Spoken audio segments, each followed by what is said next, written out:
I love the debate that we're having with this going back and forth. The information is helping a lot of people comprehend what's going on. So if you're buying real estate anytime soon or you're selling real estate anytime soon, this new lawsuit is going to affect you. Could be beneficial to you. It also could mean that you need more money for a down payment. So this question, why do we need two? Why and what is the problem with having only one agent? And from what I understand with the way it works now is that if, let's say, you're listing your house and you're selling your house, that agent represents you. You're paying for your agent to represent you. They're going to do what's best in your favor, not what's best in the buyer. So let's say I'm the buyer and I come to your house and I don't have an agent. And I say to you, I've never bought a house before. I have no idea what I'm doing, but I want to buy your house. You have it listed at $200,000 or $300,000. I want to buy it. I already talked to a lender. I got a loan. I'm good to go. Here's my letter. Will you write the contract for me? And the listing agent says, sure, I'll write it for you. No problem. We're going to write this as a $10,000 deposit, non-refundable.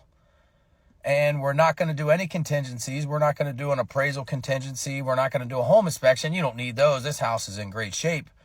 And as you can see, we don't need any inspections. We're just going to get an appraisal. And if it doesn't appraise, you're going to cover the difference, right? And you're a first-time home buyer and you're like, what did she just say? Or what did he just say? Sure, yeah. Here you go. I'll sign that document. So you're buying the house for $300,000. I am. Without representation because the other agent just wrote the paper, and we get the appraisal back and it's $290,000.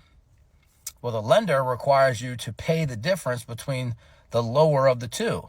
So you agreed to pay $300,000. It appraised for $290,000. That means you have to bring $10,000 to settlement just to get to the $290,000. Now, let's say you agreed to put 10% down. You have to put 10% down of the $290,000 on top of the $10,000, because now your loan amount's based off of $290,000, but you agreed to pay the seller $300,000. So you write a $10,000 check and you have to put 10% down, $29,000. So you're at $39,000 down payment instead of the original $30,000. Now you're at $39,000 and you need to pay your closing costs. So your cash to close just went up. Okay. Because if you'd have wrote it with your agent, they would have said, no. You haven't bought a house before. I'm going to protect you. And we're going to do what's called an appraisal contingency, meaning if it appraises for less, we want to go back and negotiate because they represent you.